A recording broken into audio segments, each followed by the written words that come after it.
guys, it's Xander here, and we're back doing brews again. This time we've got a modern deck that I've been working on for a while.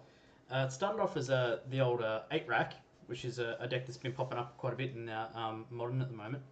But I didn't like the mono black because I didn't think it had enough answers to creatures, and I didn't have a lot of luck with it, so I mixed it up a bit and I made it a Rakdos deck. So this one I call Burn Rack. And we'll just run through the deck, and yeah, I'll show you how it all works out. So the namesake of the deck is there's obviously the burn side of it, but the rack side is we're actually running 8 racks like you would in an 8-rack deck. So we have the rack, which is the as it comes into play. So it's a 1-cost artifact. Comes into play, you choose an opponent, and then at the beginning of that chosen player's upkeep. This deals X damage to them, where X is 3 minus the number of cards in their hand. So if they have 3 cards, they take nothing. If they have 2 cards, they take 1. If they have 1 card, they take 2. And if they have no cards, they take 3. So there's that effect. We've got 4 of those. And then Shrieking Affliction is a very similar card, but it's an enchantment for 1 black. And that's at the beginning of each opponent's upkeep. That if that player has 1 or fewer cards in their hand, he or she loses 3 life. So this gets around stuff like worship, that if damage dealing preventative stuff. So like if damage would be dealt to kill them, make it 1 instead. This gets around that with the lose life clause. But it's basically just doubling up. So we have 8 versions of this of pretty much the same effect that just pings them for damage for having a low hand count. So going on to. I've got bolts running 8 different bolts. So we've got four of the lightning bolt, which is just 1, deal 3, take creature player. We have rift bolts, which we usually play it for the suspend cost. So it's suspend 1, which means it'll so you play it for the 1. It goes out of the game with a counter on it, and then at the beginning of your next turn, you remove the counter from it and you get to play the card. That's how the suspend card works. So it's 3 damage to creature player. Blightnings. So this is an awesome card for the deck because it pings them with 3 and it's making them discard 2 cards, which are both things we're trying to do. So we've got for 1 generic, 1 black and 1 red, deal 3 damage and they discard 2 cards. So I'm running this as a 3 of. It could probably run a 4 of, I just wasn't sure what to cut to fit it in because it is a bit mana hungry compared to a lot of the other stuff. Now, I didn't say this was on a budget, because I'm running this on X-Mage, so just Liliana of the Veils because they are fucking sensational. So if you don't know what this card does, she's a cool Planeswalker for 1 black, 1 colorless, 2 black. Her +1 ability is each player discards a card.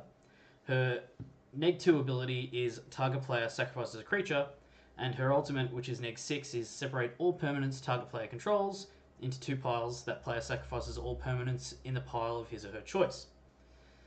So you just use it for the discard and occasionally ping off their creatures. So this is one of the few removal pieces that we have in the deck, but with so much discard, it basically turns it into just about everything's removal. So yeah, she's really cool, so expensive. I probably wouldn't want to build this deck in paper. If you want to do it on a budget, I've actually got a budget version of this in paper and it works really well. You don't have to have the Lilianas in there, but it does make it a lot better.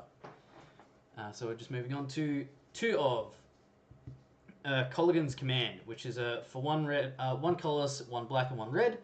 You choose 2 of these abilities, so it's at instant speed, and choose 2 of the following. So it's either return target creature card from your graveyard to your hand, which we're not running creatures, so you ignore that. Target player discards a card, which we always want to do.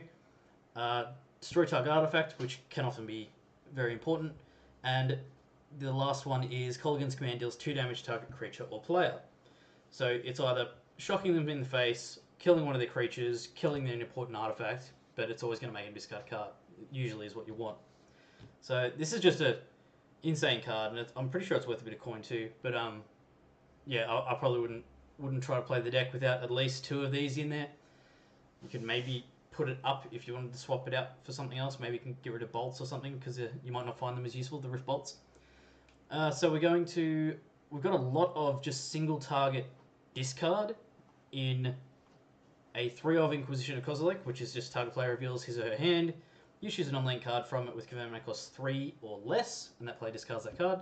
So that's just a 1 cost, but it's sorcery speed, which isn't fantastic. But Thoughtseize, which is a fantastic card, is pretty much the same, but it's for 1, target player reveals his or her hand, and you just choose an on-lane card from it, that player discards that card, you lose 2 life. So there's no restriction on converted mana cost, it's just anything that is a non-land you can discard, and you get to pick. It's an awesome card to have. I'm running it 3 ofs both of these, just because that's how it worked out. You could probably run 4 of whichever one you hold more preference to, but I just like them both. I found running 4 of both was too much, but it's up to you guys what you want to do with it. I just think that the 3 of each works pretty well. So just looking at the last of the 1 cost discard, we've got Raven's Crime, which is a 1 cost card, just target player discards a card. So it's not targeting in terms of you don't get to pick the card, but for 1 to make them discard a card is always good. And then you may play this card from your graveyard by discarding a land in addition to paying its other costs. So you can go play it for 1 and then discard a land and tap another 1 and make them discard a card. It's pretty cool. The targeted recursion is just being able to make them discard and just keep recurring it is really cool. So the last of the discard is 4 of Wrenchmind. So this is in there because it's a cheap, potentially 2 cards. So it's for 2 black. Target player discards 2 cards from his or her hand unless they discard an artifact card. So it's either for 2 they discard an artifact, or if they haven't got an artifact, they're going to discard 2 cards for 2. So it's really good, and I'm running it a 4 of. The last of the spells in here, we're running a 3 of Smallpox, which I love personally as a card. So it's 2 black.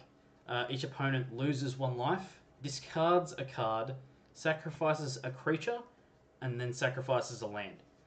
So this does so much in the early game. It can just put a player behind a lot. Like if I'm starting and I'm hitting my land drops and then I can play this on curve, but I've got lands in hand, a lot of the stuff's already 1 cost. I'm playing my stuff dirt cheap, and it can just put them into the ground because they're just like, okay, I play my dork. Oh, I now have to sacrifice my dork. I have to sacrifice my land. I'm a couple of turns behind, and you're constantly hitting their hand. And yeah, it's pretty repressive. And if you can get multiple of these off in a game, then it ends up getting pretty dumb. So the land, I'm running a 4 of Bloodstained Mire, which is just searching, tap, pay 1 life, sack it, search your library for a mountain or a swamp card. Put it on the battlefield and then shuffle your library. Just filtering. So we got Blood Crypts in a 4 of, which come in tapped unless you pay 2 life. And it's a swamp or a mountain, so it taps for both. Running Dragonskull Summits because they can tap for both, and it comes in tapped if you don't control a swamp or a mountain, which you're pretty much always going to, so that's... Unless you get this by itself in your starting hand, which you're just going to mulligan anyway, it's it's an awesome land. We're also running a 4 of Swamp and a 3 of Mountain as the basic lands, and that's the deck as it stands. Now, looking at the sideboard, we've got a couple of things here that are... So, as you can tell, we've got a little bit of removal, but it's not huge.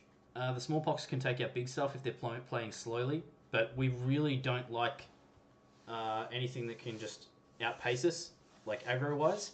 Like, if they can get a few creatures to stick on the board and we just can't deal with it, then they're eventually just going to outdo us, and we'll just lose. So we are running quite a bit of removal or sweepers rather, in the sideboard, just for the heavy creature matchups. So we've got 2 of the Damnation, which is just destroy all creatures. They can't be regenerated. We're in a creature deck, so we love it. And we're running a 3 of Anger the Gods, which is 3 damage to each creature, which and if they would die this turn, they get exiled instead. So it's for 1 and 2 red. So both of these are really good, and they have saved my ass a whole heap of times. And hopefully, if you go down this path, they'll do it for you as well. So for the anti-control matchup, we throw in Duresses and swap out the Raven's Crimes, just because we want to be able to hit their counter spells and their targeted removal, and not just say discard a card, because they'll just keep pitching lands kind of thing. A lot of our stuff, we kind of are favoured in a control matchup, because if we can get our stuff out early, like the Enchantments or the Rack or the Shrieking Affliction, if we can get that stuff out early, then we don't really care if they go throw a counter spell or something, because we're like, discard a card, and they go, okay, I counter it, and you just sit back and go, yep. So you're essentially just making you discard a card. Yep. We like the control matchup. It's pretty good. We're also running a 3 Fatal Push in the sideboard. Again, it's just if it's a heavy creature matchup. Stuff like Elves, Merfolk, Goblins. We don't really like those decks. So we're just going to try and hate on them as much as we can in the sideboard and hope for the best that we can claw it back if it's an unfavoured matchup. We're also running a 3 Dampening Sphere, which is an absolute wicked card that's coming out of Dominaria. So it's for 2 an artifact. If a land is tapped for 2 or more mana, it produces 1 instead of any other type of an amount. So all of the Tron lands just get shut down by this. Tron is something that scares the absolute shit out of us if they can play on curve. It's not something we want to see. We're kind of favoured in the matchup with Tron because we've got targeted removal, so we can kind of get rid of their big stuff early, but eventually we're just going to run out of discard and they're just going to top deck something that they can play. So Dampening Sphere or Damping Sphere really helps us in that situation. So like, yeah, it's just a really, really good card. And the second ability that's on the card is each spell a player casts costs 1 more to cast for each other spell that player casts this turn. So that's just shutting down Storm, which is another deck that probably goes off too quick compared to this.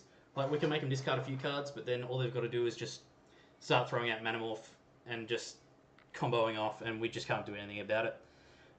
But yeah, Damping Sphere is definitely, I feel it's going to be necessary in a whole lot of decks. And yeah, that's the sideboard. If you like the deck, let me know in the comments. If you want to see me tackle some other decks, feel free to put those in the comments. I'll give anything a crack. And I'll probably like to do some gameplay videos with this and put that up too, but I haven't had a chance to do it yet. If you like the content, like, share and subscribe to the channel. Hit the bell for the notifications so you can get content when it's released. And I'll catch you in the next one, guys.